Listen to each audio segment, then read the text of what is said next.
Welcome back to another Palm Wine Central podcast episode. This is a special episode. It's the first episode in the Women's History Month, the month of March. If you didn't know, now you know. Let's church, clap it up, clap it up, clap it up. So shout out to all the women out there, females, girls. Yeah, those are the only two I know, Seth. So shout out to you guys. This your month. Make sure that you ask, everything that you need to ask. I'm not saying that you'll get it, but I'm just saying, close mouths don't get fed. Just say. But I'm your host, one of your hosts, Uncle AK. With me, I got beautiful ladies. I'll start with Tutu. How you doing? How you feeling? Happy Tuesday. Happy Tuesday. It's Taco Tuesday. Yeah. We still eat tacos? What you mean? Of course we eat tacos. We always eat tacos. Okay. Happy Taco Tuesday. Eat tacos. Huh? Why would we not eat tacos? Right. I was just having conversations, Okay. Yeah. So being that last week we were talking about not going to Mexico because of all the shootings and stuff. I was also wondering if tacos is one of those things that. No, we're not going to Mexico right now, but we're still going to eat tacos. Okay. Yeah. Gotcha. All right. How you doing? How you feeling? Happy Tuesday. I'm great. Happy Tuesday, everybody. Yeah. No complaints. I'm ready to get to Friday, though, as Tutu likes to say. It's been a busy weekend, y'all. I had to go to a funeral, came back, went to work, and then just started the week. It's been how was the funeral? Y'all look like y'all was having a ball, though. Honestly. Yeah. It wasn't giving funeral vibes. It was giving link up with the cousins. It was actually super dope. So I don't really get to hang out with this set of cousins or whatever. Like the last time I saw them, they were like little bitty babies. They're still itty bitty babies because they're super young. Like my youngest cousin just turned 21. Just turned 21. So he was part of the madness and the videos. But yeah, they like to drink right now. They were turning up a little bit. We were in this small little town of Lima, Ohio, right? And we're like, okay, let's go do something. Maybe let's just like check out a bowling alley or something.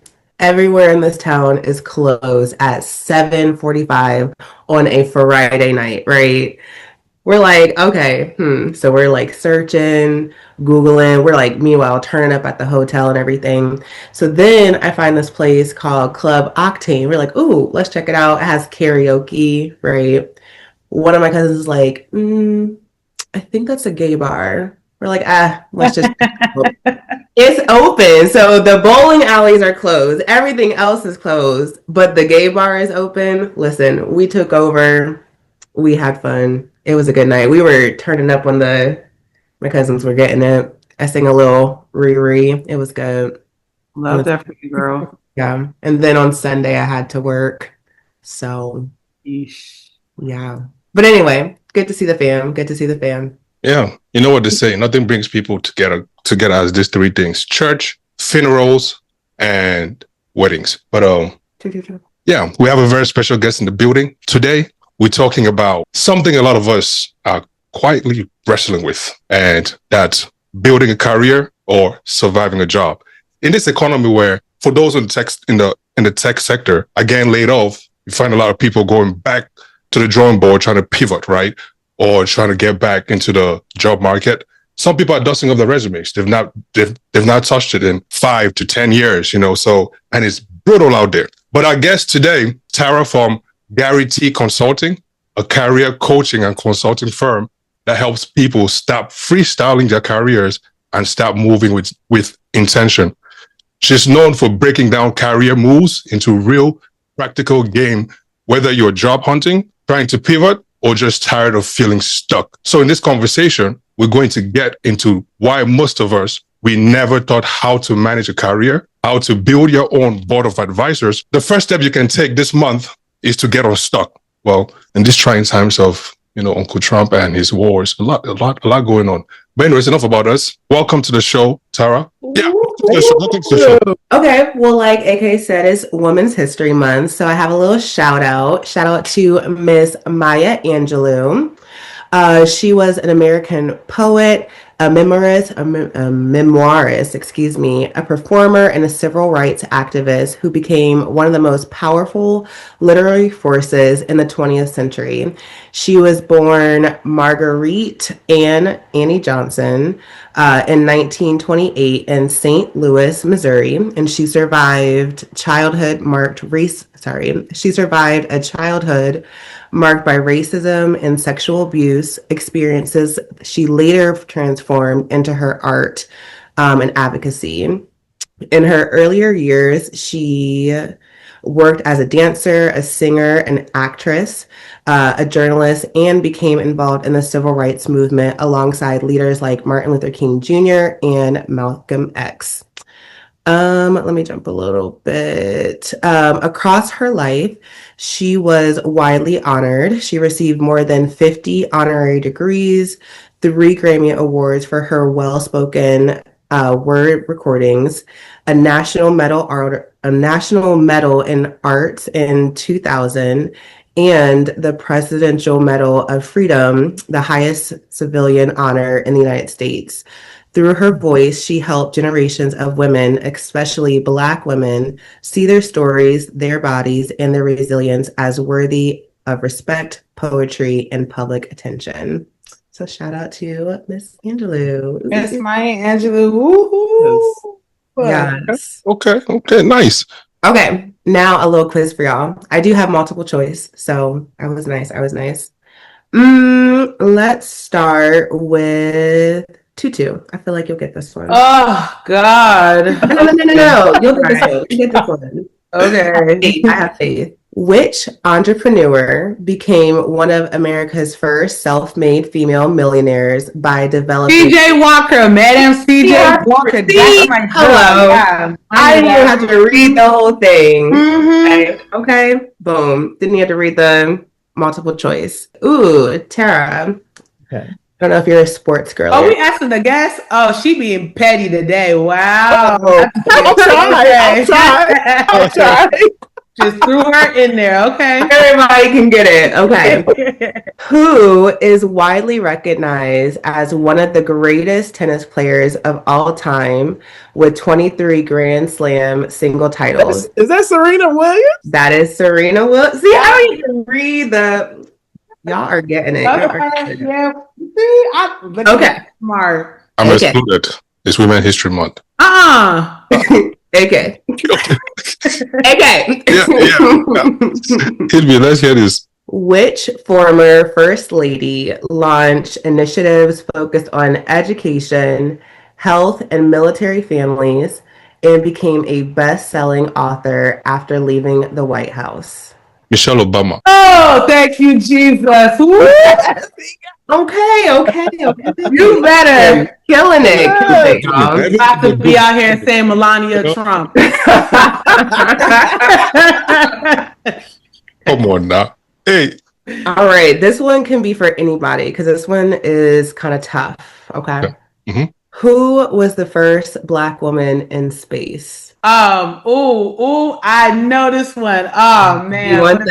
You want the multiple choice or you just want to guess? I need multiple choice. Yeah, give me the multiple choice. Okay. We got A, Katherine Johnson, B, Mae Jemison.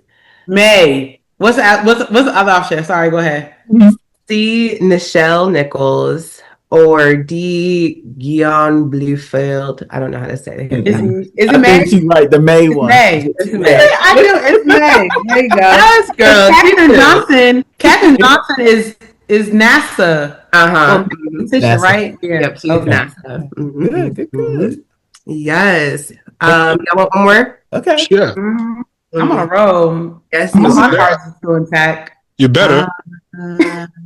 Ooh. Okay. Nope. Sorry. Okay. Let's test your Black history. Which formerly enslaved woman became famous as a conductor on the Underground Railroad, leading many people to freedom? I know this one. Hold on. Don't even give me multiple choice. I know this woman's name. God damn it, what's her name again? Wait. Oh, man. You gotta say Sojourner Truth. Oh my God, y'all. Don't say the wrong What's her name. name? You know her name. You got this. You know her name. It starts with an H. You know her name. You know her name. It starts with H. Yes. Mm-hmm. He ain't know it. He ain't know it. Lord. Starts with an H. Starts with an Hold H. on. Her I know this first name. one, man. Come on, what's the woman's name again? She even got a movie. That was her name. It starts with an H. It's flashing and going, flashing and going. Please have a multiple choice. The name is. Well, now we can't say it since y'all done give some of the answers. Already, she has a movie. She has a movie. I know that. Mary McLeod Bethune, Phyllis Wheatley, Sojourner Truth, Harriet Tubman. Yeah, that last one. Ah. Yeah. Woo. I don't know. I was scared for a him.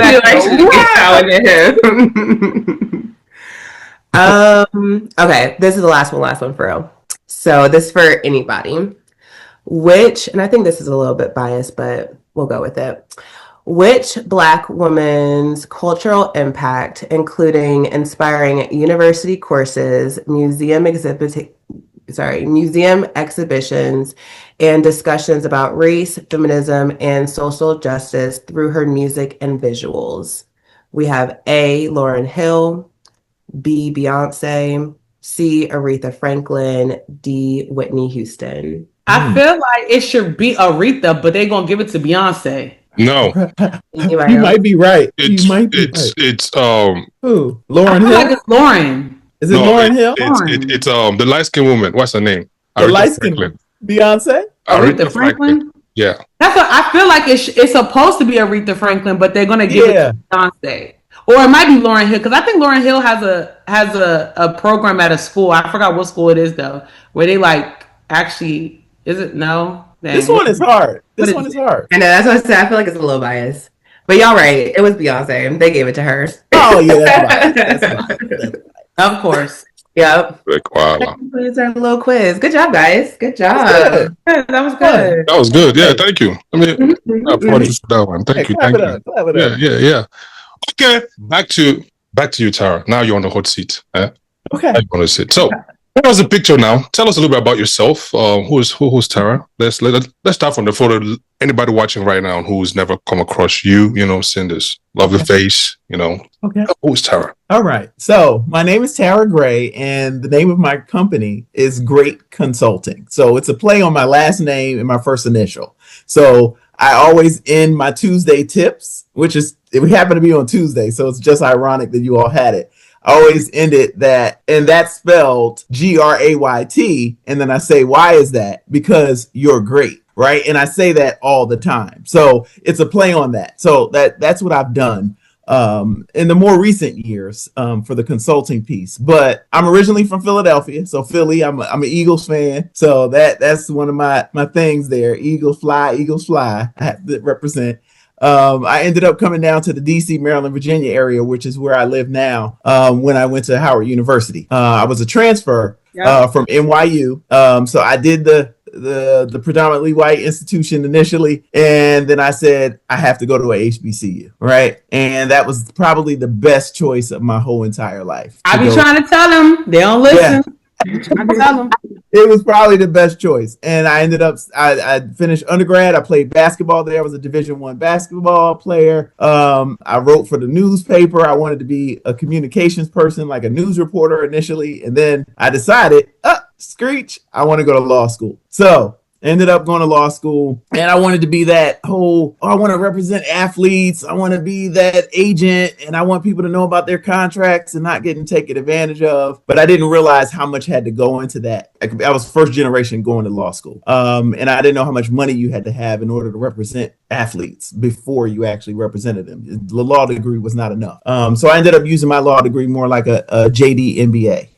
So I went into corporate America after working with the government. I've had a pretty decent career, but I started consulting and becoming a recruiter back in, like I said, it's been 18 years, y'all. And I did it on a whim because someone asked me to interview. I was traveling a lot. My daughter was young. I didn't need to be a road warrior. I was a consultant going back and forth to Houston, all over the place. I was leaving Monday morning and coming back Friday evening. And my daughter, believe it or not, her dad passed when she was 4. So I had to have my whole family really help and support me. And that's why I wanted to come off the road, because I didn't want to miss all of these milestones for my daughter while trying to keep my career going. So I was literally, when I say I was a single parent, not by choice, yes. So we can go into those details another time, but it was just something, and that was her calling right now, and she forgot that I was on this. She's the only one that can call right now. But I started recruiting 18 years ago, and I realized that a lot of our people did not have the training that they needed to have in order to actually do well in their interviews. They did not have the ability to handle an interview. Their resume wasn't done correctly. It was just a really difficult time for me to see that happening as a recruiter. And I'm trying to bring in my fellow folks and bring them into the fold and place them. And they just did not have the abilities and capabilities to do so. So I said I needed to coach them. I needed to actually move forward with helping people during that time. So that's a little bit about me. I won't go into every detail about myself because it was an introduction. So that brought me to consulting and recruiting, and my new endeavor is life insurance. I'm a life insurance broker as well. Nice. Well, I have questions for that. Before I pass it on to my co-host to fire away, I have one question. How tall are you, if you don't mind me asking? Oh, that's what I've never gotten on an interview. That is so hilarious. I am 5'11". Believe it or not, I am 5'11". So I'm not super duper tall like some of my friends, but I'm tall for a woman. During woman history. Gotcha. I was just asking now because you said you play basketball, so I was just asking. But anyways, yes. Hannah, Tutu, I beg, you guys gotta go, fire away. So what are some of the ways what are some of the common ways that people wing their careers without even realizing it? They ruin them or wean? Like, how are they like jumping into their careers, or just kind of going about their careers without any guidance, kind of going about the day without actually like taking ownership of their career or how to elevate themselves? Yeah. One of the first things is they don't take advantage of their network, right? That's one of the biggest mistakes that I find, not only with the younger generation, but those that have been in their career for a while. Most folks, when they interview for a position, they do what? They go online, they submit their resume, they hope someone gives them a call. But at the end of the day, most of the folks that I would place, they were placed because they knew me as a recruiter, so they had to have an introduction, or they knew that the only candidates that would beat out the candidates that I had that I would introduce to the actual firm or the company were those that had personal introductions through a reference or a referral within the company. People take their network for granted and they leave it there and they say, oh, I'm not going to tell that person they work there, because that would be favoritism. How does the world work? It's who you know, right? You need to know something once you get there, but it's who you know to get in the door. Then you do the work. So that's what I think they really leave that out, unfortunately. So are you recruiting for mostly like law positions, or what kind of positions are you recruiting people for in general? Right. So in the beginning of my career, like I mentioned before, I started to recruit attorneys because that was my background. I had my law degree. They had me come in. I was working for Robert Half. You've heard of that staffing company before.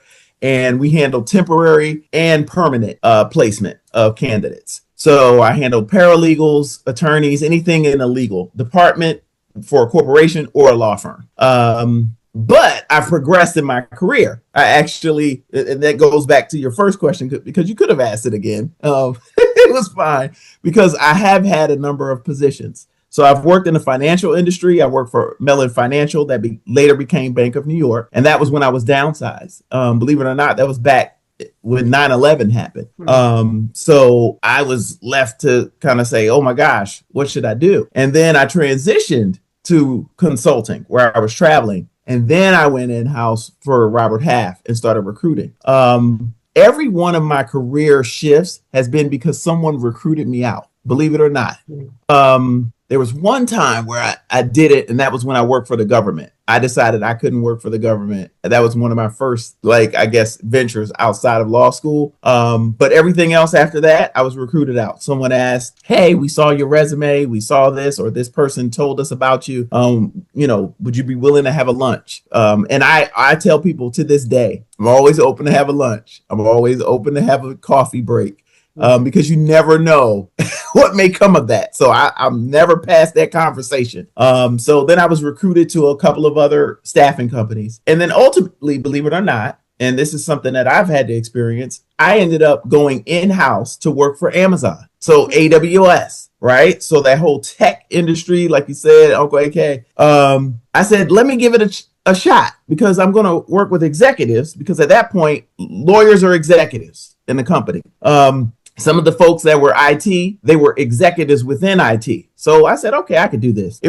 I was there for about a year and a half. And then they did that big downsizing that you all saw in 2002, 2003. Mm-hmm. So I was a part of that. And I said, what kind of timing is this? So I was downsized once in my career. Didn't think it would ever happen because I was in staffing. I'm finding people jobs. And here I am. I'm downsized. Yeah. It hurt to the core because there were thousands of us. So my boss's boss, all of the recruiters on my side, my left and my right, we were all downsized. And now I kind of jokingly say it. I know 30 other recruiters at different companies now because we were all together at Amazon, at AWS. So I literally had to find a job. I had to pivot and I said, I have to use my network. I have to call people. And at the end of the day, I ended up doing what I know how to do best. I'm a recruiter. But I pivoted into healthcare. So now I help people within the healthcare realm learn how to recruit. So PT folks, radiology folks, all of that. I don't know anything about those particular in like the details of radiology, but I know how to train a recruiter on how to find one. Right. So that's what I've done. And then I've done the consulting. So I hope that answers your question. It does.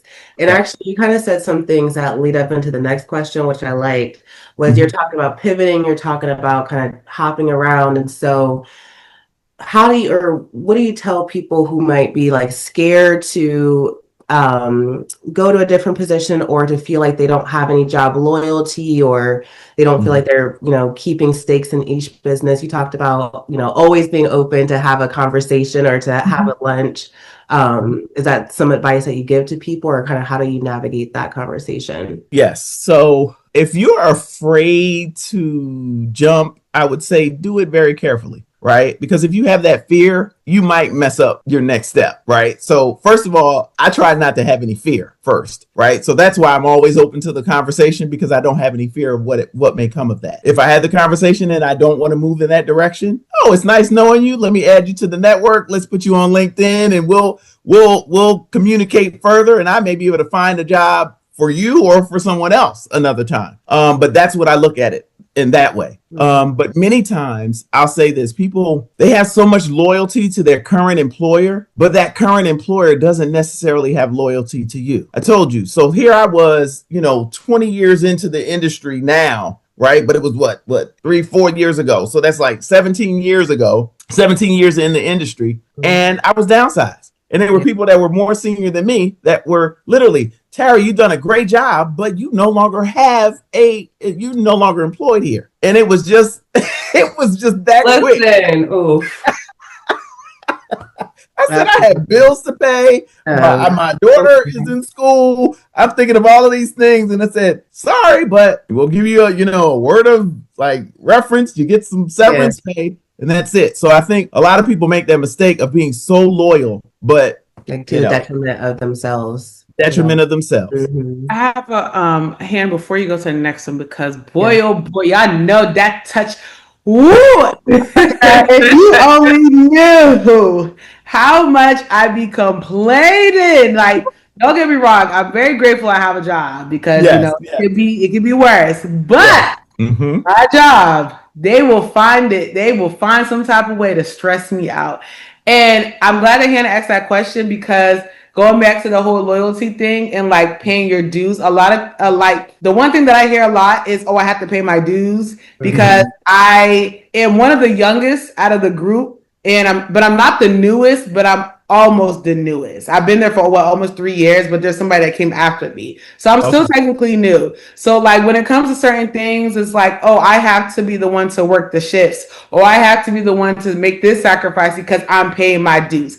Tara, my question is, how long I gotta pay these dues for? Because I am tired. It's been year 3 and I'm not about to do it again. Yes. Now, let me tell you, there are some people who would probably give you a different time. Okay. And I'll tell people who are coming into an environment and they're the newbie, right? You're the new one on the block. You do have to pay your dues in order to get that credibility, in order to get that I don't know, it's not even a reputation, but they have to know that you can do the work so you can actually not be the newest person, right? So unfortunately, yes, you do have to pay your dues, but I tell every person that I coach, make sure after year 1, you're deciding whether you want to be at this organization first, right? After year 1, do I want to be here? Do I want to pursue a promotion? Because by year 2, you should be on track to receive a promotion in some capacity, unless you have one of those environments where there are only 2 positions in the company, right? You're like, well, I can be the top and then I'm the new person.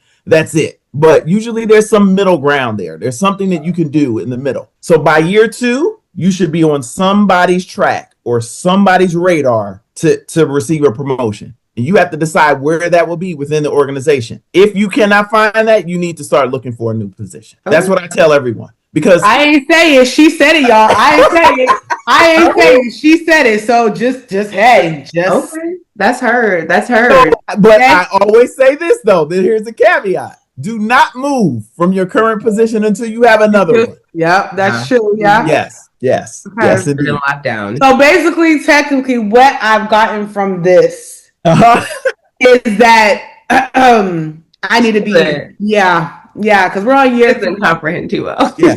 At least look. Now, this is the piece that people don't understand. If they really value you where you are, they will try to counter. And that's the conversation that a lot of recruiters do not have that part of the conversation with their candidates. If your current employer counters, do you want to make this move enough that you would still, if they put more money on the table, they gave you a new office, a company car, a credit card, and everything else that you've ever wanted, all those boxes are checked, would you still want to leave? That's a good question. I feel like they would try to counter if I was to be like, I really do feel like they would try to, because it's only me that can like kind of do what I do right now in that space. So I feel like, but baby, they're gonna have to come heavy. They go, And that's the piece that I tell everyone, because I'm also on the other side of that. If they counter and they waited until you needed to leave to counter, they need to come with at least $10,000 more than what you are currently making. Other than that, you need to leave, because the people will remain the same, the location will remain the same, and your commute will more than likely remain the same. So you need to leave unless if that's the case, I would, even if I were your recruiter trying to get you to the other place, take that job and call me like within the year, because you need to take that $10,000 bump. That's not happening out here like that. So I agree with you, because after seeing the amount that Paramount is paying to Netflix for breakup deal, I said, why are we as individuals not doing something like that? Yes. You see it? It happens. But you have to be, once again, you have to take away that fear. You have to be willing to walk away at that moment in time and it not be a bluff. You are ready to walk. Oh, Tara, I'm ready to marathon. So with that then, I guess it's my curiosity kicking in now. Because I see a difference between, let's say, the millennials or Tutu's age group, however, I forget what you guys are called. Or millennial. Generation X, Gen Z. Well, I'm a millennial. Wow. And the one above you is which one? What? They have Gen Z millennials. And then they have baby boomers. Baby boomers. That's the one to look at, baby boomers. So you have the baby boomers and you have the millennials, right? Like, she could say, I'm ready to go.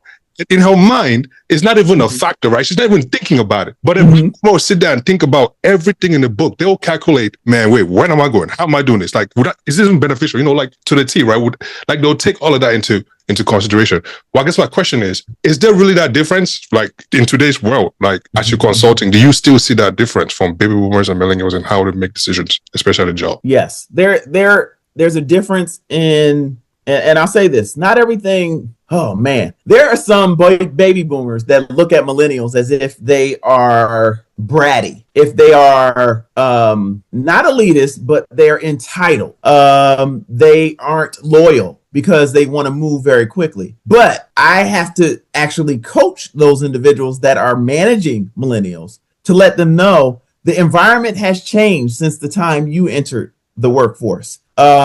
Like I had to experience a downsizing within 2 years of being there, and I was so loyal to that particular employer at the time, but you never know when that may happen. So the millennials have to be ready to move quickly. Their skills are their biggest sell, right? Now everyone has a degree, right? So you need to have multiple degrees in order to even be more marketable. But now you have people on the flip side in corporations that are saying, oh, we're going to hire people without degrees, especially in the tech area. Because if you have certifications on some of the most recent tech, you don't even need a degree to get that job. So yes, there is a difference. To answer your first question, yes, there's a difference. But that those differences should be celebrated as opposed to making people separate, right? And they really do. I mean, this is me looking at it as a recruiter, but when you're internal and you're dealing with managers against those that are coming in new, and most of the people coming in new are graduating, they're millennials, right? So they're like, oh, those millennials. And I said, oh my goodness,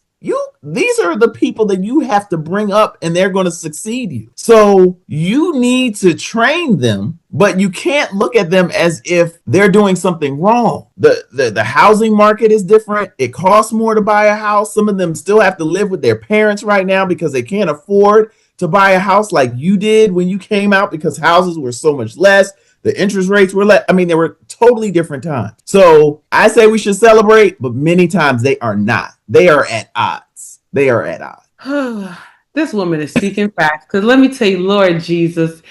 Oh, Lord, thank you, God. Because at this point, we just had a conversation about this at work. Sorry, Hannah, I know this is your segment. Oh, it's but okay. Everything that she's saying, we literally just had this conversation at work where we were talking about the millennials and the baby boomers. And where I work at, it's only us two. I'm a millennial, and then my coworker is a Gen Z, so she's even younger than me. So they always get on us and they call us like baby embryos and stuff like that because we're just the babies of the group. So we had this conversation where the topic was are boomers ruining chances for the millennials or the younger generations to get in. And when I tell you, I was on that mic fighting for my life with all them other boomers, and they were telling me that, oh, we're entitled, we're brat, we're spoiled, we're this and that. And I'm like, well, at this point, I'm sorry that I'm just trying to get my foot in through the door, but you got Karen over here that's 85 years old that don't want to leave. So now I have to sit here and compete with Karen, and I just don't understand. So when I said that, they were just like, you millennials and Gen Z, you know what? So glad that you're saying this. I'm going to be quiet. Yes. And I don't like the fact that there's so many labels, because you can have someone that actually has an open mind to the workplace, and they may be in any of those categories age-wise. And, I mean, legally, we're not supposed to discriminate against people based on age either way. So you should be able to hire an older person into a role. Like you've seen people I'll take it down to a base level, like a position at Walmart, right? A greeter, right? You should be able to have a person that's a teenager or a person that's a senior citizen working the same job. And there shouldn't be any difference in how you train them and how you treat them. But we know the reality is that there is. And I've told some of even the folks that I've worked with that are baby boomers or Gen X, I said, but do you see how the millennials actually tell the company what they want in terms of time off? They tell them. A lot of the baby boomers and the Gen X, they will work themselves to death to the point where they need to have a counselor. Their family doesn't even know who they are because they never did fight for that time. They have so much time when they're about to retire that they're paying them thousands of dollars because they didn't use their vacation. That's not what vacation is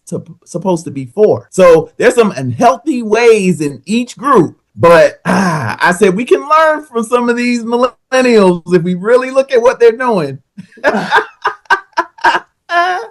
To be talking sometimes, I just sit, just look at her. I'm like, wow, man, people got guts out here. You know what I'm saying? But it's I cannot fault her because that's how they see the world. And yeah, you're right. You know, we can learn a thing or two from them, especially when it comes to negotiating salaries and things like that, time off and things like that. Yeah. And most of all, don't let, your manager work over you. Yeah, I don't know. Our managers. Oof. I wish we could. That's important. And there's some corporations that do that. They call it the 360 review. Oh, yeah. Right? So you have the person that you're managing below you rate you, your peers rate you, and your managers rate you. Mm-hmm. It's amazing to see that. Mm-hmm. It's amazing because some people think, oh yeah, my people, they know I'm looking out for them all the time and I manage them and I give them opportunities. And when they see those results and someone says they're a taskmaster, they never give anybody a chance, and it's surprising. Mm-hmm. It's really surprising. So you have a point there. They know not to never give me one. Oh my God. But sometimes they say that they're anonymous, and they're not. I don't think you should really ever not. do that. I don't believe that. Yeah. I don't know. I'm not gonna be cruel, but I will say, but you still want to keep your job, right? Y'all heard what she said though before AK said this last thing. She said, make sure you take a vacation, and a vacation is a what? Vacation. Did y'all hear that? Because one thing about me, I'm going to take that PTO off. I will leave. I will tell them I cannot be here. I got somewhere to go. I didn't miss the flight. I'm sorry. I'm stuck in a hurricane. I don't know what to tell y'all. I will not be there. So this is one thing I do advise people. If you're going to start a new job, right? And I saw this because I thought it was, at first I was, oh my gosh, how are these people negotiating their vacation before they come to the job? But it's the best thing to do, right? Especially if you're at a professional level where you've been working a number of years and you have a yearly vacation, right? And you just started a new job. It happened to me.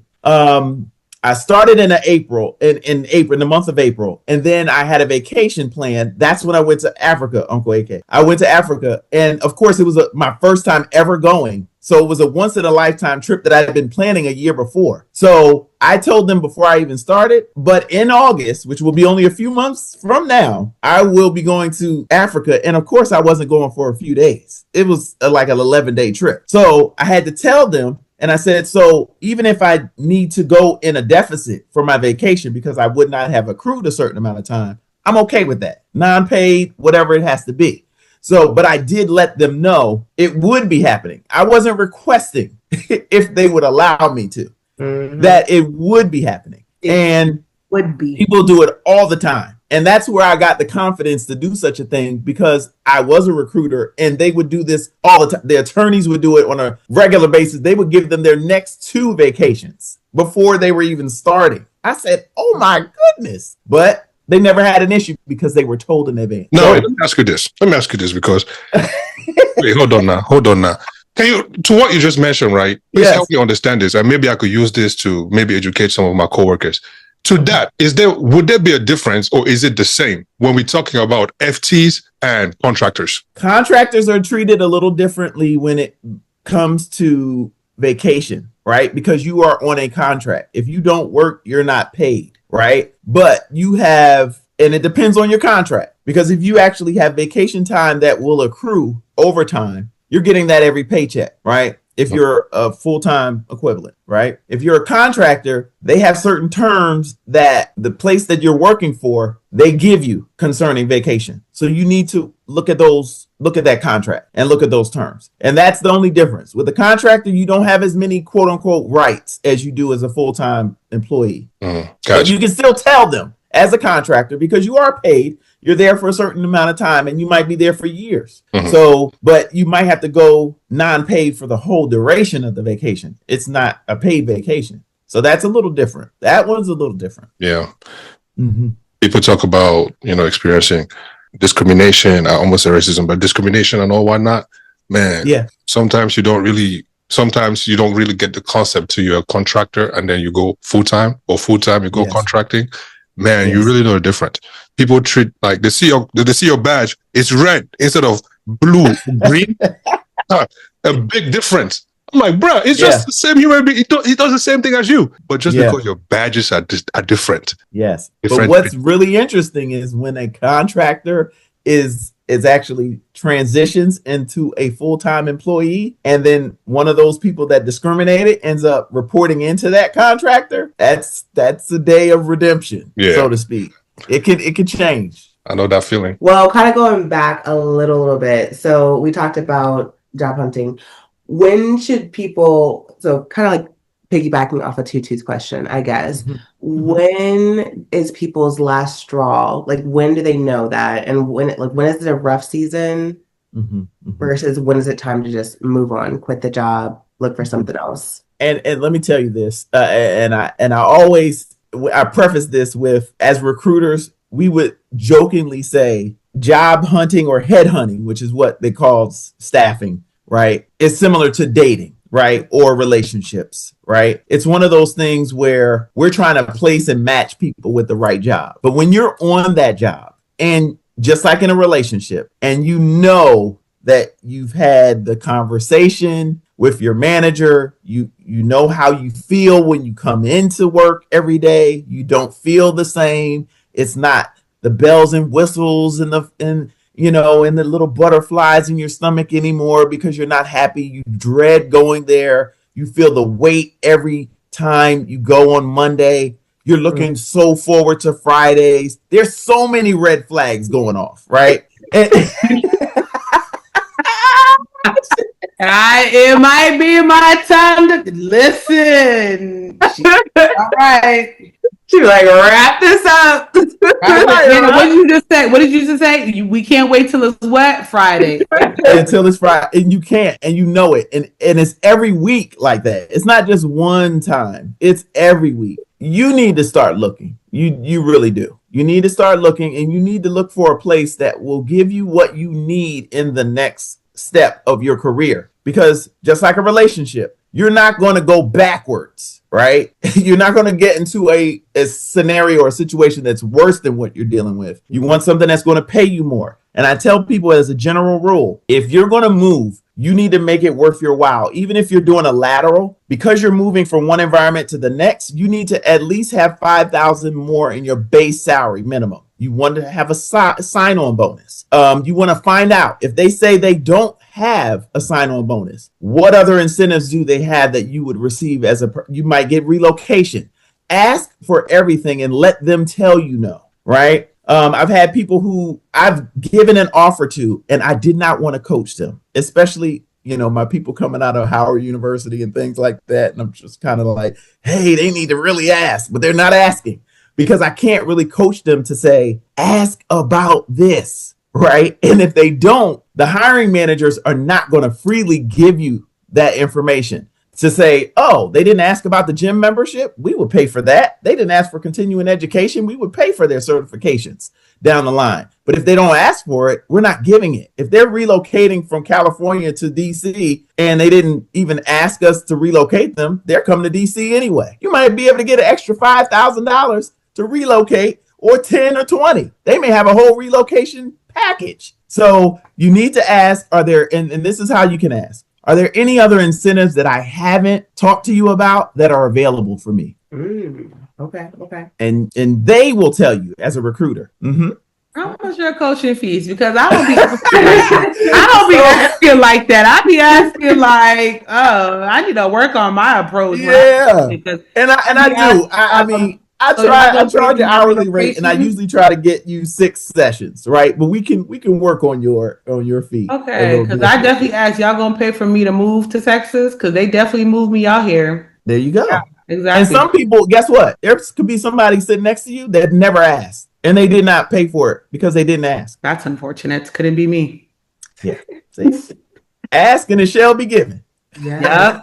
I think that people I'll say for myself, I think we get too scared, especially for my first time, my first big job, kind of trying to get into the career. I'm like, oh, if I ask too many questions, what if I don't get hired, or where they're like, oh, she's greedy, Right. I don't know. So you don't want to ask the questions about those particular incentives until they're extending the offer. Okay. Right? Okay. Because if it's a good recruiter, they're going to give you the benefit package. They're going to let you know what benefits are readily available. But those other pieces, they come after they extend the offer. And then this is one thing. I mean, if we had to role play, I could do that because that's what I do in my sessions. I go through a role play. And what would you say then? Right? But if they extend the offer, what do most people say in their first job? They say, yes. Yes. That they can't wait to say yes. If you knew that you wanted $90,000 and they offered you $100,000, right? Most people are going to say yes because it's $10,000 more than I wanted. You don't say yes right away, and you don't accept right away. I don't care if it's the best offer you ever heard in life. You do not accept right away. I don't care what, and y'all can come back to me and tell me what happened. But you tell them, thank you for the offer. I'm very excited. That is a great start. And you stop. You don't say anything. And you pause, right? And then the recruiter is probably like, what do you mean? Like, that's a great start. Oh, yeah. And if it's a Friday that they extend the offer, they expect you to think about it. You don't have to say, I have to talk to my wife as a man or my husband or my family. I'd like to think about it over the weekend and get back to you on Monday, right? And you're thinking, shoot, they want to get this job to somebody else. Unless the recruiter tells you we need an answer today, you tell them that. You're in the driving seat. They offer you the position. They went through 3 interviews. How many other people? And they're offering you the role. They want you. You have to know that. So you start there. And then I follow up with some other things after that. And that's when the negotiation starts, believe it or not. When they extend the offer, that's just the beginning. That's my favorite part of the whole process. Hold on. I hear somebody, please hold on. Like, hold up. Hold on. Let me calm down first a little bit. I think I should say this. My body is rushing a little bit because when I was applying for jobs, it wasn't as easy as this. I just came from job market, and the bills are stacking up like this, and I see them climbing. Yes, I have that option to sit down and try to be acting like, my dad gave birth to me to go to sleep in my mouth. I got to pay these bills. What you mean I got to think about this over the weekend? Right. Like somebody else. You know how I feel? You know I want this job, right? Like, what you mean? And that's why I have to, I mean, one of my friends told me I have to do another module for negotiating because people don't feel comfortable negotiating. They're not just people just starting. People have been there for a long time. They accept the number. And let me tell you, from the recruiting perspective, which you don't usually get as a person applying, we have a certain range that we can actually offer, right? You can always ask them, well, what is the range for this position? Some recruiters won't be savvy enough not to give you the range. Some states now legally require them to divulge the range. If you're in DC, if you're in New York, if you're in Jersey, you can look it up. You can Google it, ChatGPT, whatever you need to do to find out what states have to give me the range, right? When asked, right? There's some in Maryland you have to, in some other place you have to ask. They have to tell you if you ask. Now, if a person doesn't, say, oh, okay, I understand we're in Maryland, so that's a state that requires you to provide a range if asked. Like, just tell them the law, right? They may say, oh, yeah, we do, right? Others are just going to give it to you anyway because they already know the law now. And then they have to give you a range. So we know that they can go up to 110 for this position, right? Like for the example I said, you wanted 90. They offered you 100. You want to say yes. They can go up to 110. I go back after you tell me I need to think about it over the weekend. I go back to that hiring manager to say, okay, as we thought, we actually say that. As we thought, they're going to think about it over the weekend, discuss it with their family, and tell us what they're thinking. Okay. Usually most hiring managers say, well, if they don't give us an answer by next Wednesday, then we'll have to let them know, we're no longer going to move forward. Right? But you have that regular time. They're expecting you as a professional to think about your decision to join their organization. Okay. So that's where you start. And then you start asking those other questions. Oh, okay. Once you get back on that Monday, make sure you call them back on that Monday. I thought about it. That's a good start. Can you do anything else on this salary? Is there any room for negotiation? That's what you ask them, right? Because you're not saying a number. Can you do anything else? Right? You already got the number you want, but now you want to ask, is there anything else? More than likely, I will have been told as the recruiter, well, I can go to 105. Remember, I told y'all 110, right? That's my max. I can go to 105. How does that sound? Right? You're already getting 5,000 more just by asking the question. I can go to 110, and then you may want to just accept at that point, right? Most people are like, I want to accept. Okay. Right. So you're getting, if you don't ask on the front end, I can assure you, you will not get it once you get in there. It will take you 5 to 10 years to get to that $5,000 extra that you would have had on the front end. And now you're trying to catch up with all the people that asked when they first came in. Dang. You had me thinking, because I'm just sitting here asking all the wrong questions. I'm over here to talk about I'll take the job. Lord. Yeah, they want you. They want you. Speaking of that, let me ask a question that Tutu might probably think about. She always mentions. So we've negotiated the salary. Yes. The salary comes with your job requirements. Correct. And this also goes back to that whole baby boomers and millennial conversation. So you got the baby boomers, they'll go in, here's your job requirements, but then your manager comes and start adding this and the third into it, and they just go ahead and they're doing it. But it's not list of job requirements. Versus the millennials are like, yo, hold up now. What you mean? You hired me for this set amount of things. Why are you adding all these other extras? What would you say to that? On the before you start, or you're already in the job? Both, if you shall. You're already okay. So before you start, you already have the list of requirements, job requirements. You want to discuss that in the interview, right? Okay. Here it says, and you're talking about the job description, it says that, I'll be doing 1, 2, 3, 4, and 5. And just like you asked me, Hannah, earlier, like when we were just starting, what's a day in the life look like for this role? Right. So you want to hear that. You want to hear them regurgitate it, because if they throw in some other things that aren't there, like, oh, okay, I noticed you said blank. You want to try to job shadow if you can. Some places don't allow you to do that. Some will. They'll allow you to come in and see a day in the life, come into the office, shadow some folks.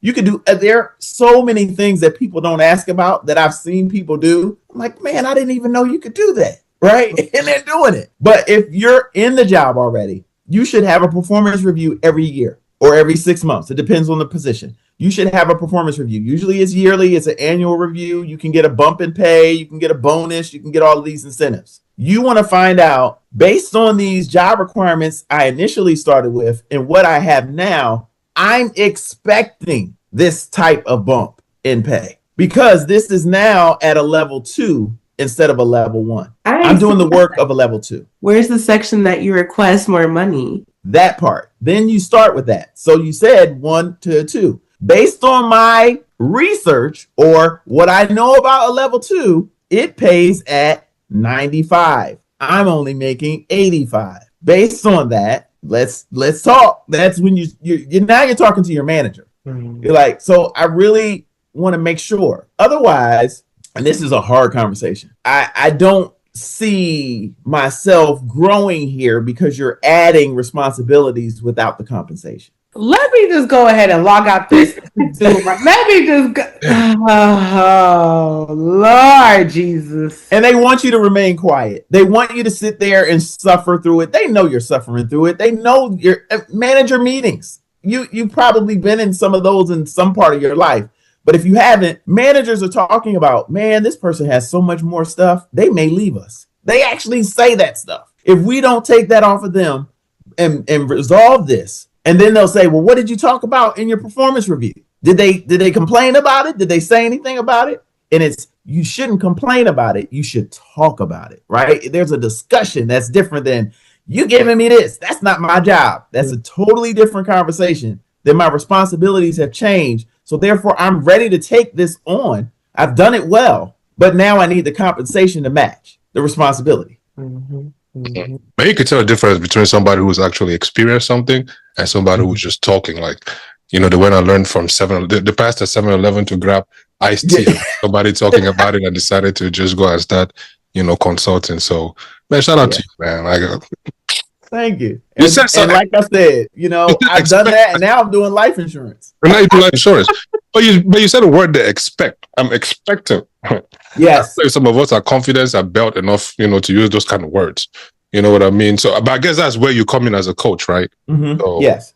Yeah, just so then we do role plays as a coach, and I actually walk you through that, and I make you feel comfortable with, remember, all of this, you're selling you. You are the product. You are the product. You have to know your worth. You have to know what the market will give you for the same responsibilities out there on day one. If you leave this position, I'll make 125 and I'm only making 95 here. Day one, because they want me out there. I would love to stay here. That's the kind of the conversation when you tell your manager, I would love to stay here, but I'm going to need this. I had one of my employees say that to me. In order for me to stay in this role, I'm going to need this to stay because I need to now provide for my family. My husband ended up being laid off. So I can't even stay here unless I make this. Otherwise, I have to make that move. So I had to go to my upper management to try to get the money, and I couldn't.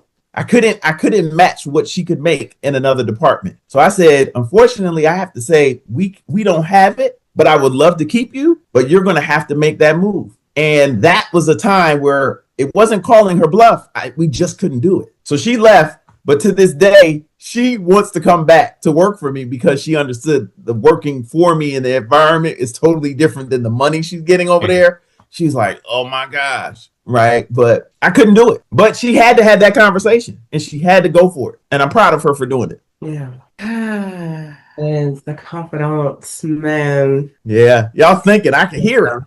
Let me ask this one then. Let me ask this one, right? If we're talking about, and this is a conversation that a lot of, women, I hear a lot of women having, and we're talking about compensation.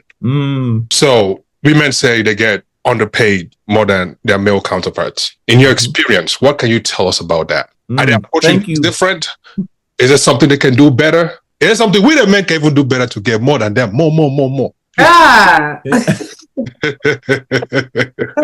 let me tell you, that is a great question. It is a question that many people do not try to answer or even attack or approach, because the reality of this, and this as a recruiter, we get to see salaries that are brought in for our candidates that may be men, women, younger, older, more experienced, less experienced, and all things being equal, they should be paid the same. But what happens is that, and this was a sad day when I saw this. I said, there's a young man here who is a Caucasian male who has the same experience as this African-American female, and they are offering him $15,000 more than this young lady. $15,000 with nothing being different. No experience. They had the same pedigree as far as education. They're going to be doing the same job, had the same years of experience. And had it been any kind of, wavering or something different, I would say, okay, that's why they're doing it. All things being equal. Like, I think they both came from like Ivy League, right? So it was like, oh, okay. And I said, this man is going to make that much more than this woman. And she's going to have to catch up. If they hire both of them, she's going to have to catch up all of those years to where he started. So the answer to your question is yes, they are paid differently.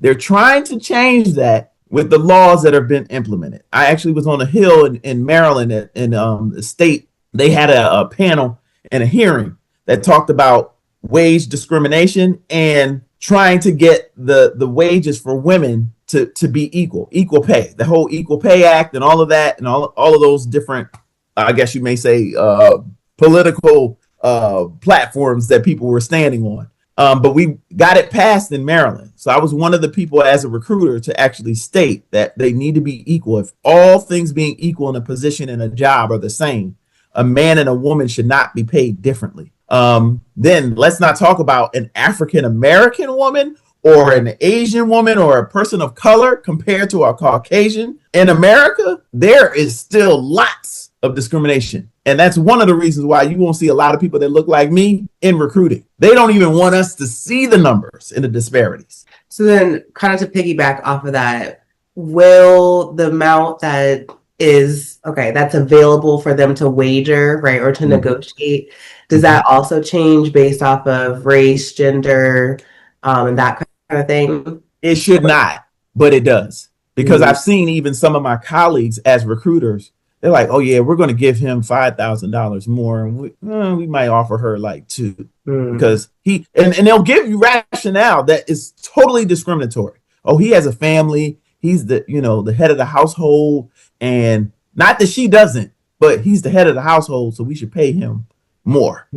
And they justify it. And these are conversations that people are having. Granted, they would never say it, because then if someone brought that to their attention, there would be a lot of, liability. And but these conversations behind closed doors, oh, you best believe that's why I tell my folks that I coach, ask for what you want that you can live with. Because regardless of whether they're discriminating, this is what you want and you can live with that. So do you feel like people or coworkers should talk about their salaries with each other? Like that's kind of like a taboo thing typically, but do you feel like that could also be a benefit if we talk about how much you're making, how much I'm making, and I'm like, well, we both have the same amount of experience. What's the difference? Or I don't know. How do you feel about that? It's taboo, but I've seen it work in favor of folks who do discuss it, because now that particular management team, they know that they're discussing it.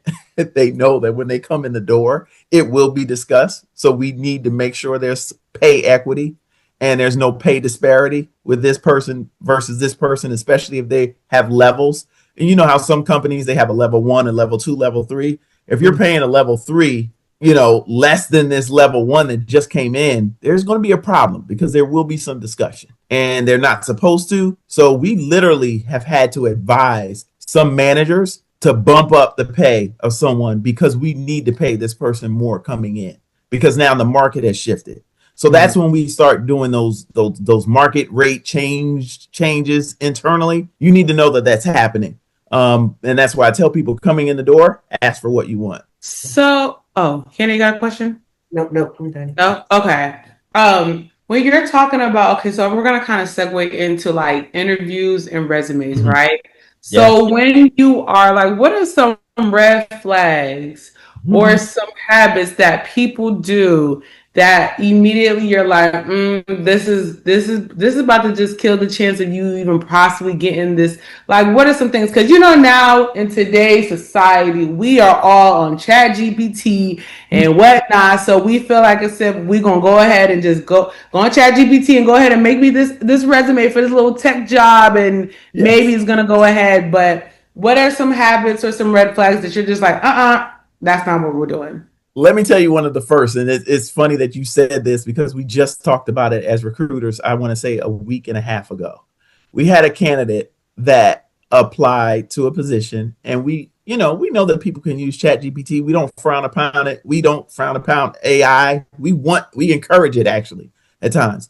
But what this person did, they did not take out any of the labels inside of the resume builder that actually stated that this was a template. There were labels and indications and tabs and things that said name here, things like that. That is not just a red flag. You will not, I can assure you will not get the interview unless this person they have a dire need for just a warm body somewhere.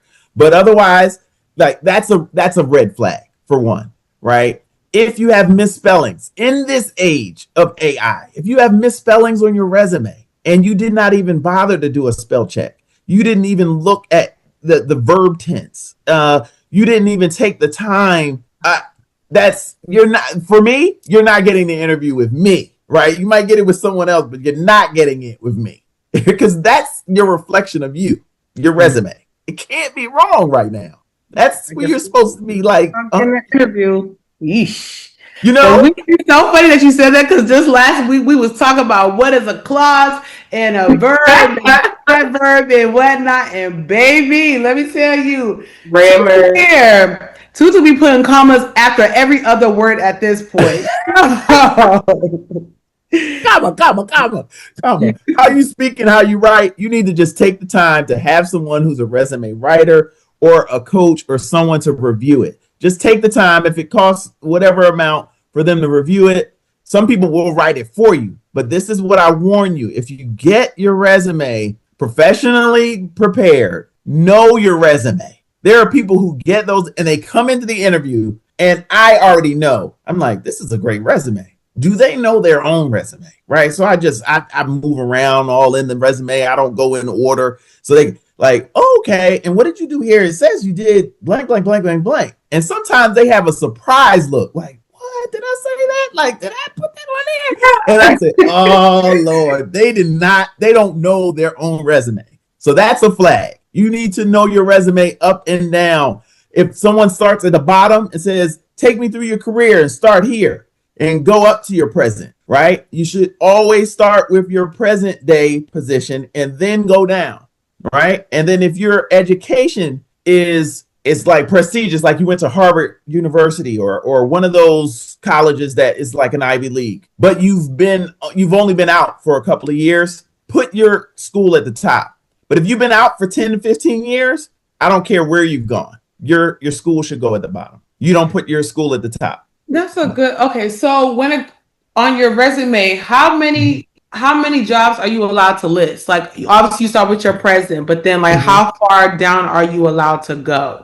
So if it's a government application, they want all of your career history, right? Because they call that a different, I forgot the name, the number that they put on that. They actually call it a number. It's like a form blank, blank, blank for the government, because they want everything you've ever worked and had your social security involved, right? Because they're looking at everything. But in a regular corporate environment, we want 10 years. We want 10 years of your career, right? If you haven't worked for 10 years, then okay. But if you just got out of college and you've only had a few years of work, we want your current role to have more bullet points than any other role, right? Because you should have done more in your current role unless you've just been there like a month, right? But we want that experience to outweigh any education that you may have had. If you've been working for 5 years, that should be on your resume, and then your education should be behind that. But if you just graduated, I expect to see the education first, and then all your internships. Question. I got some time to go. Okay. Mm-hmm. So when it comes to like similar jobs that you've done, I guess how do you differentiate between the two without sounding like so redundant, right? So especially PT, right? It's like sometimes it's a similar job in different roles, right? How do you kind of differentiate between those? And some jobs are going to sound redundant, right? But you want to add a few pieces if you've done something different there. So say you managed a team, right? You want to have managed that team and how many people for that job. Even though you may have done the same exact thing after that, you want to have that as your top, because that is a differentiator with that job. But if you've, I don't know what you might say at that point, but you want to start with a verb, right? Managed, coordinated, you want to use that. Most people know that by now. Coordinated, advised. You want to go through those things, right? Some people try to give a litany and they try to make it like it's like you're reading a novel. No, you want to bullet points. I don't care how high you go. People love bullet points, right? Unless, once again, it's a government application, because they have a format that they have to use for that. But they like bullet points. You want to quantify your resume. So if you manage a number of people, you want to say how many, right? And make sure you have the right, number, and then the brackets behind it and everything else. Write out the number in a Word format and then put the number, right? You also want to quantify if there's an amount that you've managed, amount of money, right? So if I had clients and I'm in a different type of position and I've had clients and, I managed this process. What type of process? Was it a multi-million-dollar client? Or was it a client that was, your local church or your local school that was, a small $500 to $1,000 budget, right? That tells me a lot about whether you can do certain things and quantify, because I dealt with multi-million-dollar projects, right? That means there were people across the seas. There were people here. I had to deal with coordinating those efforts as opposed to just being in the United States.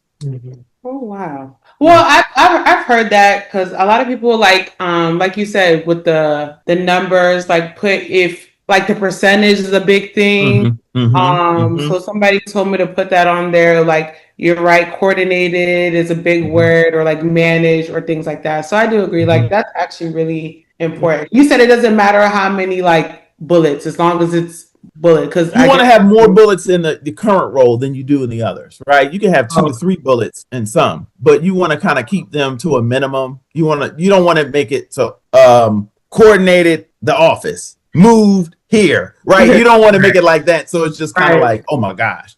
But you want to make them flow. Mm-hmm. Okay. To add to that, one sec, to add to that, does the number of pages matter? Number of pages. If you have had a career, and this goes back to how many years you've been working. If you've been working over 10 years, I expect you to have a 2-page resume. Okay. If you just got out of college, you should have a 1-pager. When people try to fit their whole career and they've been working 20 years, 15 years, over 10 years, and they only have a 1-pager, the only time you should have a 1-pager is if you only work 1 job or 2 jobs. But if you've moved 3 or 4 times, I expect you to have a 2-pager. It might not fill up the second page, but you should have enough work experience that it should spill over into the second page. Mm-hmm. All right, let me ask you a very critical question. Okay. You probably never heard this one before, but I'm going to ask regardless. Okay. Let's say, for example, I just did a project management certification, right? Mm-hmm. Mm-hmm. And I really like learn the skills. I can talk the talk. I can walk the walk, but I've never done project management in my life. I create a resume that says I have 10 years of experience, and you talk to me, and I'm pretty sure you have skills that you might tell if this person really worked a job or they're faking it till they make it.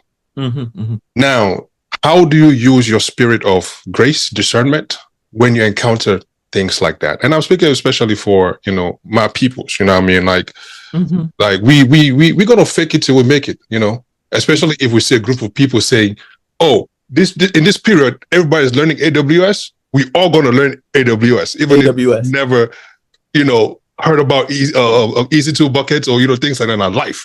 We'll do it and we'll fake it till we make it. So when you come across things like that, how do you navigate situations like that? Right. So there were some instances where that actually occurred, where you could tell the person is really, we'll say, light on their experience in certain pieces, right? And certifications are just that. If you have the certification, you have the cert. It doesn't matter how many years you've had the cert. It's just that you have the cert, right? But what a number of companies have done to prevent the fake it till you make it environment, or the, imposter type of thing, not syndrome, but just the imposter trying to come in. They will have you do a practical right there. They will have you actually, if it's a coding situation, they will have you do live coding. They will have you do like I know AWS did that. And I said, oh my gosh, they are serious about this, right? They had the guy and they're like, this portion of the interview is this, and we're interviewing. The second part is live coding. So if you lied about all of that stuff we just talked about, now we're going to have you do live coding. And if you cannot...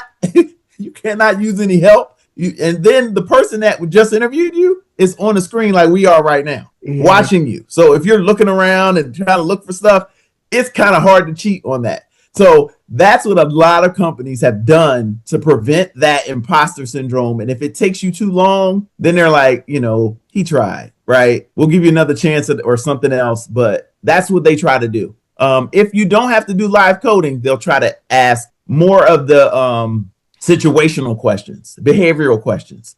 Name a time when you did that. Now explain that. And how did you work through that? What did you use? Right? So they're digging and digging. So there's only but so much you could do on a surface level for those questions, because as you just said, if you really experienced it, you can tell after a certain time if this person is running out of information. So much for my tech dreams. I was thinking, start applying and thinking they wasn't going to ask me them type of questions.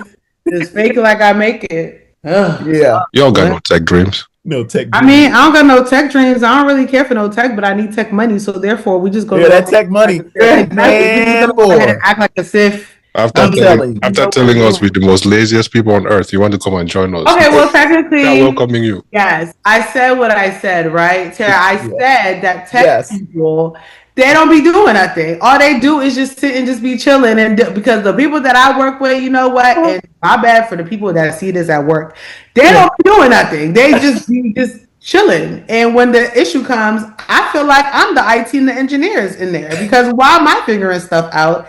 And y'all just out here just gallivanting. So I just feel like when it comes to tech people, they are very, I want to say lazy, but we'll give them some grace. I want to say that they're very, they don't do anything. That's what it is. They don't do anything. That's worse than lazy. They don't. But it depends on your environment. And so I've seen tech folks who can kind of be nonchalant about a lot of things once they get in the door.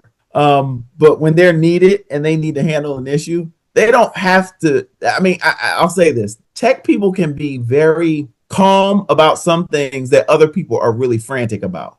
But I think that comes with the territory, because people who are non-techie, we're freaking out because my computer is glitching, something's happening. Can you do it? I mean, we don't want you to say, "Did you unplug it and plug it back in?" Because we already did that. Yes, of course I did. The first thing I did. Hello, what are you talking about? And I unplug it and plug it back in. Would I be calling you at this very moment if I? Yes. Oh, so yeah. I mean, it depends on the environment. So Uncle AK, y'all have great starting salaries, though. I tell you that much. Your starting salaries are fantastic. He gets to play games at work. He gets to go canoeing. He gets to go kayaking. You guys cut it out. Cut it out. Like bowling stuff. He gets to go and be having lunches. Yes. Team all this, yeah. They go kayaking together for team bonding because they are all stuck in the office. I don't know if they're hating on you, Uncle AK. I don't know. Are they hating on you? Every time we have this conversation, we just try to ask him what he be doing at work, because he be talking about they be doing work. So I be trying to figure out what it is. We do a lot of work. I promise you, we do a lot of work. But I tell you, learning without playing makes Jack a dull boy, and we understand that. We understand that a lot. So we have to, because when there's fire, friends meeting, and put everybody's name there and blast us, and then you're walking and then you're walking like this so people don't see you. You don't do those days. So we have, we have moments for sure. They have to relax sometimes. Yeah. Right. Yeah, we have to. Yeah. Okay, I'm gonna ask one more, and then we're gonna move into the insurance, so we don't keep you here all night. Okay. To someone that is like feeling the heat of not being able to find a job, or they're just having a hard time, like Hannah said, rough season. What's one small proof or advice that could build? They could take to build this month, take this time or this month to show that they're really ready for the next role. Like, what are some things that will get them prepared for, like, okay, if I do this, I could probably potentially land an interview or something? Because I feel like it's just like what the issue is. Applying is not the problem. It's more like, okay, getting a call back, or even just landing an interview and stuff like that. Because you can get a call back and then it's like, okay, what's next, or what the situation? You don't get an interview. You know what I'm saying? So it's just like, what are some things, or what advice would you tell somebody that is trying to prepare? Yeah, so what you said was key at the end. Prepare, right? You have to prepare. So what does that mean? Make sure you look at the salary ranges for that role. What are the market comparisons? Now you have something that, meaning you, the community and people who are looking for a job, have something that a lot of people didn't have some years ago. Information. We have more information, more details, more data that you couldn't find many times. So you can actually go on to Indeed and they'll give you the ranges. If you're going to a particular company, when you're on LinkedIn, you'll actually have the name of the recruiter. Most times, if you're going to the actual ad for that company, there's not a blind email for info at this company, right? So you have a name of a person. It's Bob, Bob Jones at this company. You have that. You want to find that person, find out how long they've been a recruiter there, respond, ask them questions, follow up. The fortune is in the follow-up. I heard someone say that, but the fortune is in the follow-up. If you get an interview and you get past that point to get the interview, if you don't follow up, and people think this is so old school, but it puts you ahead of the other candidate that did the same interview, same credentials, a thank you note, an email. How much time does it take you to do a simple thank you note? I tell people less is more for thank you notes, because you can have more mistakes. The more stuff you put in there, people have spelled the recruiter's name wrong or the hiring manager's name. Please have someone look at your stuff. People have put a comma next to someone's name. It's just something simple, right? But just sending the thank you note in an email, because I've had some people who are even more old school. They try to send a thank you card And that's a nice touch and everything, but that's not showing it's not showing your tech savvy. You're not tech savvy. Time is not of the essence for you. You know, that's nice and everything, but that's like for a wedding invitation or something like that. Even then, you get an Evite nowadays. Like it's so different, right? So that's something that you can do to get yourself ahead. Like I said, knowing the salary, knowing the range for the position that you want to go into already, so you're already prepared for that. Knowing the details of the position, look at the job description. Something as simple as that. When you come in, like you were talking about, Uncle AK, what are the job responsibilities for this position? And then when they ask you that question at the end, do you have any questions? Have some prepared. Mm-hmm. Have something prepared, either based on the conversation you just had, but you always want to act like, even if you just came up with it, that you had it already, right? So you want to say, oh, you know, as I was preparing for this interview, sometimes people think when they're in an interview, they have to act like everything is just so secret. It's like some secret code. No, look at your notebook, look at your notes on your phone, or say, I'm going to take notes while you're talking. So I'll have, you know, if I have any additional questions, that's what I'm doing. You want to, it's a dialogue. And for a person who's done so many interviews with people, you don't want a boring interview. You want a conversation. You do not. You don't need someone jumping off the walls, but you don't need them reading their resume in front of you because you've already looked at the resume. That's why they got the interview.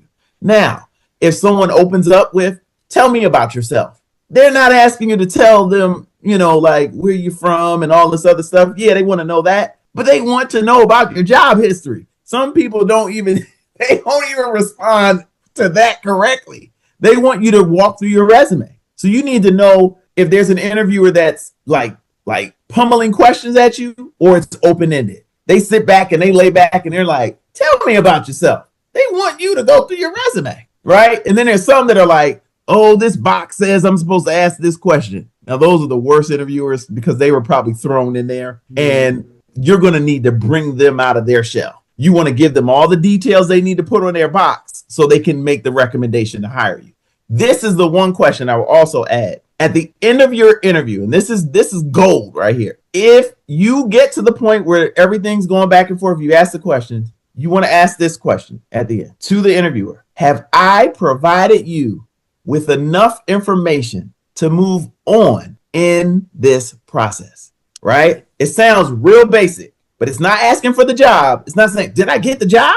Oh, and they will usually say, oh, yes. You provided me with enough information. The next steps in this process are blank, blank, blank. Then if they don't give you the next steps in the process after you ask that question, you want to ask that question. What are the next steps in this process? Is there a second, third round? What should I expect? See, that's you controlling the narrative here. And that's what most people are afraid of. And then I will ask them as a recruiter when they get out, hey, what happened? What did they ask you? Right? Because I'm debriefing immediately. I said, call me immediately, because they'll forget all of the stuff they talked about. So I asked them to debrief. I was like, did they ask you for a second interview? Did they ask you your availability? Right? These are my signals to know that they're going to get that second round. If they don't ask you those questions, sometimes they have to ask someone else. But if you're talking to the big, you know, the head honcho, and they don't ask you about your availability, they don't ask you, are you looking at any other positions? How do you like your current role? All of those questions, and they don't ask you any of that, they may not be interested. Just like dating, remember? So if they're engaged and they're asking you all the questions and they're smiling and they're kikiing or whatever you want to call it, right? It's probably working. But if it's not, it doesn't have to be overly friendly, and they're not asking those questions, you're probably one of many. Yeah. Yeah. I hope that answers some of the stuff. I got so much more, but that's the main thing. Great. Yeah. Real quick to that too. There's that apply quick, or you go to the the easy apply. Easy apply, or you actually go to the employer's website and apply. What say you to that? Which one is good, bad, ugly? Whatever one gets you in the door fast, because recruiters, they have to look at both applications, right? And then more than likely, after the easy apply, if they need you to do a full application, they will ask you. Otherwise, they have like an applicant tracking system or a client relationship management tool that will fill out that information based on your LinkedIn or Easy Apply application. So you don't have to worry about it. They'll have the key indicators, or they'll call you to ask you some more questions. You did the Easy Apply, but I need to know, are you authorized to work in the United States? They usually ask that question or something like that. Or they'll ask some other questions to follow up because they are interested. And when you get a call from a recruiter, please call them back. If you don't call them back, it's a no. Yeah. Okay. Well, that's that for resumes and, you know, all that good stuff. Let's switch to life insurance. Yay. Yeah, life insurance. Man, you know what? Let's just rip the Band-Aid. Rip the Band-Aid. What is life insurance? Okay. What is life insurance? I think life insurance in itself, right, should not be for people like me who are still on the come up. It should be if I'm wealthy. What say you to that? Okay. So I say, unfortunately, you're incorrect in your thinking, right? But a number of people think that way. If you have life insurance through your job right now and they decide we're closing the job, you no longer have life insurance, right? A lot of people say, oh, I have life insurance through my job. If you're downsized and they're not closing the location, you're downsized. You can try to use Cobra. And if you've ever heard of anybody using Cobra, it's very expensive for your health and your life insurance. So you're without it. And something happens to you between that time of you looking for that new job, your family has nothing to bury you with or to live with if you have one that's doing the cash accumulation, right? So I tell people there's a knowledge that you have to have with insurance. There are different types of insurance. So the work insurance that you have is probably a term policy. The company has an incentive to give you a term policy. So usually it's going to be for the term that you're working there, right? And it's either a 10, 15, 20, 30-year policy. And that's when it will stop. And they only pay if you pass away. But then you have others that you probably heard online, an IUL. You have all of these others that are whole life. Whole life is a category. Term ends, right? Whole life is for your whole life. These are really simple terms.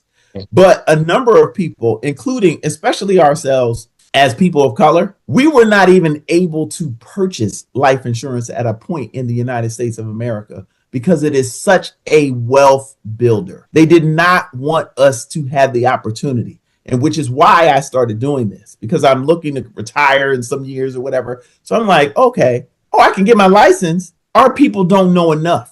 They don't know enough, and they didn't even know that we were prevented from purchasing life insurance. We have GoFundMes that people use to bury their own children, their own parents, because they don't have a simple life insurance policy that costs, if you get it at the right time, it could cost $50 a month. If you wanted to build cash value, you might go to $200, $300 a month, and you can borrow from yourself. There's a whole terminology that people call becoming the bank. The Rockefellers used it. The Hiltons used it.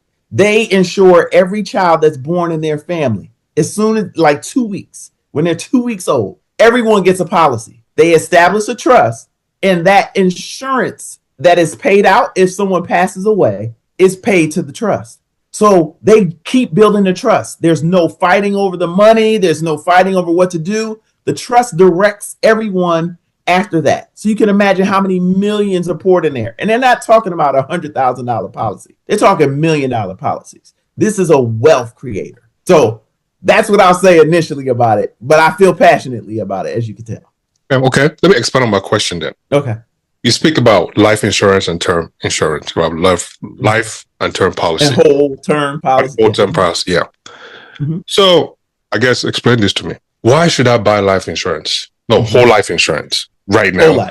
Whole life right now when I can buy term. Why would I be paying $300, for example, for whole life insurance right now? Right now, when I could just pay, say, $75 or $85 for term. Right. Yeah. Why? Okay, let me tell you. When I know that, it depends on your when I know that I don't really got it like that.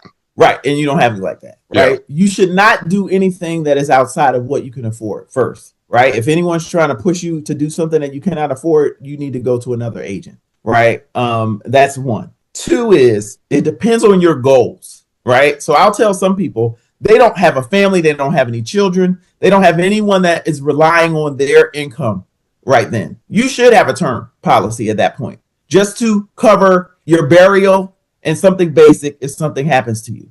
But if you have a family and you need a certain amount of insurance because you have a house that they'll have to pay for, if your house still has $300,000 left on the mortgage, and then this is a real life example. My parents passed away when they were 50 and 55 and 57 years old, right? They had me when they were 18 years old. When they passed away, they had insurance. We were able to bury them, but their policies weren't large enough to pay for the mortgage of their 5-bedroom home with all of this extra mortgage left, right? So we were left to find out whether we had to sell the house, because my father, I found out he had an insurance policy that he didn't keep because he didn't think he needed it, that would have paid off the mortgage in the event of his death. He didn't think he was going to die at 55. We didn't either. And he wasn't even sick. He went in the hospital one day and did not come out, right? So we weren't expecting it. My mother wasn't expecting it.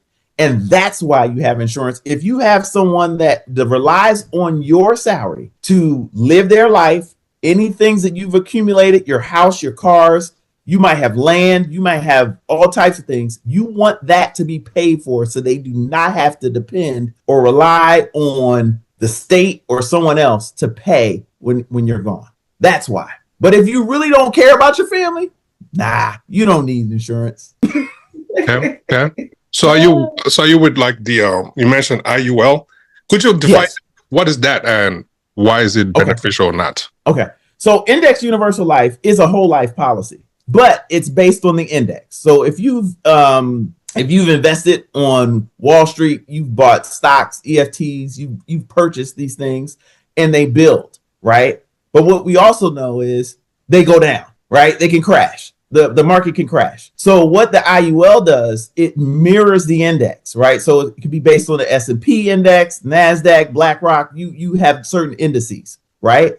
So you have a 0% floor, which means that whatever you put in there, you cannot lose anything more than what you've put in, right? So if you have a $100,000 policy, you're going to build cash value up to like a 8 to 9%. It might go up a little bit higher than that, but you're in this zone, right? With the Index Universal Life. If you say you accumulate over 10 years, your money is making money inside of this zone right here. Say you want to buy a house and you don't want to borrow from your 401k because you're not 59 and a half yet, right? So you don't want to incur the penalty. You want to take out $20,000 and you don't want to have to pay another $5,000 on top of it to get that for your down payment. If you've accumulated that amount over that time, based on your interest rate and what you're paying, you can pull that money out, and it's called a loan in life insurance. They do that for tax reasons.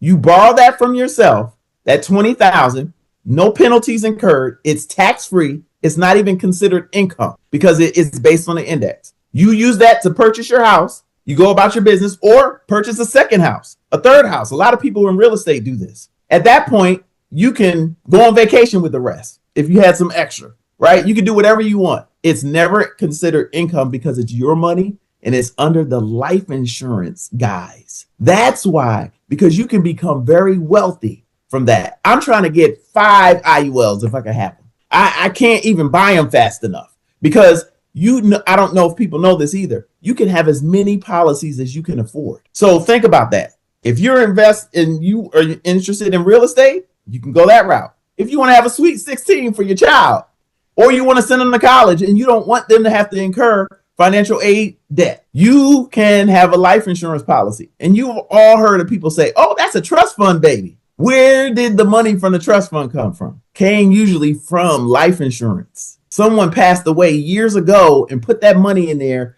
for all of the people down the line. And that money is accruing interest, compound interest. Look up compound interest. Look up that word. Understand that means that's why when you have the trick questions and people say, would you want a penny that compounds interest at this rate? Or would you rather have $10,000? And you hear somebody say, I would want that penny. That's what we're dealing with. Time compounds. So I hope that explains that piece, but you would not know what to do with it if it's thrown at you. Like, I don't need that. But what do you want to do? Yeah, because I'm over here sitting and thinking about why I need this. Because that's me, person. Why I need this. But yeah, it's important though. It is. And it depends on you. Because if you're a person who wants to make money tax free, right? Because I look, when I first started my career, I did the whole 401k, put your money in, they match your 401k, you get free money. I always tell people, do not give away free money. If they're matching that in 401k, do as much as it takes for them to match it. Everything else you want to put into your own private policy, because that will grow and it will go with you. If you leave that job, that life insurance is left there. Private insurance, it goes with you. It stays with you. And you can go into the bank and borrow against it. That's a whole nother conversation. Okay. So that's why people have $1 million policies, because they can go in there and they say, what do you have? What is your equity in anything? What is your collateral? Most people are like, oh, I got to have a house. No, your life insurance policy, you can borrow against that. And that's what those rich folks do. They borrow against their life insurance policies. Can you turn a term policy into a whole life policy? So there are some that actually have a transition time, if that's what you want to do. You might have to incur a charge depending on when you transition. And it's going, but you have to talk to the agent about that before you go that route, because they will sell you whatever you ask for. And if you didn't say that you wanted to do that, some agents won't give you all that information. I usually try to give my clients more information than they ask. There are also term policies that are called return of premium policies. So every bit of premium that you've placed in there, once it expires, you get that premium back. Okay. Yep. You can buy those too. Okay. It's something y'all should know. I feel so excited when people of the millennial and Gen everything else below the millennials and they get it, because I said you're going to be rich. You're going to be able to retire when you're 50 instead of 65. You'll be able to retire when you're 40, go on vacations, because now you're able to pay yourself with your own money. Life insurance, y'all. Okay. Yeah. Is there anything we haven't covered that you would like for the viewers to know? I think y'all have been very thorough. You really have. You really have. Cool. Well, hopefully this is not the last of our meet up or conversations. Hopefully down the line, as we come across some topics and we see that Tara will be perfect for this conversation, we'll definitely invite you, or vice versa. Thank you thank you guys for reaching out. We don't get this a lot. Maybe we do, but we don't. But yeah, thank you guys for reaching out, and thank you for sharing expertise with us. Ladies, you guys have any last questions for Tara? No. Okay, so when your bookings open, because we're gonna have to sit down and figure something out, because at this point, I didn't found out at this point I need to, let me not even say it on, because I don't need my job watching and be like, girl. That's right. So you one of y'all have my information, and you can also reach me at great_consulting on Instagram, right? And just instant message me. You already have my TikTok. That one's harder because they give me one. I should have gotten a different one, but that's great. And then they put the RODMTG on that for TikTok. But yeah, you can reach me there, and then y'all can get my telephone number. You can call me directly, and then we'll book you and see when you're available and when I'm available. I do one-on-ones, I do group, I do boot camps. It depends on the demand. But yeah, I'm available. I want to help folks, especially my people. Yeah, it's all going to be in the show notes, guys. Just click and off you go. Yes. Don't say the information was not given to you, or don't say you don't have confidence, because from this episode, man, I gathered a few, confidence that I might use tomorrow or the day after tomorrow. Test the waters first, and then I see if I could swim, But I'm definitely going to use some of these. And my manager, if you're watching this, watch out though, because now I have a different level of confidence. I'm using those action words. I'm expecting. Yeah. Yeah. Yes, that part. You know what I mean? Be great. The audacity that a pregnant woman has. That's that audacity I'm working with at work from here on out. So I don't want to hear nothing. But yeah, thank you again, Tara, for your expertise. This is a lovely one. As usual, follow, subscribe, all that shebang. Her information will be the show notes. Make sure you reach out, especially for those of you in the tech, in the tech space that you're looking for jobs and you can't find it. It's maybe that comma that you are putting behind your name you don't even know. So get an expert to review it. Maybe you are not using the right terminology. You need an expert to review it. Some of you have not picked a book in the past since the pandemic. Not too much on us. Not too much on us that don't read. Thank you. Thank you. Thank you. I be getting triggered by that because I don't be reading, and that's fine. I read other stuff. I just don't read books. It's okay now. You are well knowledgeable. Okay, look at today's trivia. You think everything. So it's okay. It's okay. You get your information from Twitter. Yeah, it's okay. It's okay, but that's without saying you have to go get the information. It will not come to you. So pick up the phone, go either to your call log or into your email, send that email or make that phone call and have a better day tomorrow versus sitting and bitching about it. Okay? I'm Uncle AK. Tutu over there. Hannah, our guest today is Miss Tara. Thank you for joining us. And you guys have a great and wonderful week. Catch you guys on the next one. Peace. All right. Thank y'all. Bye.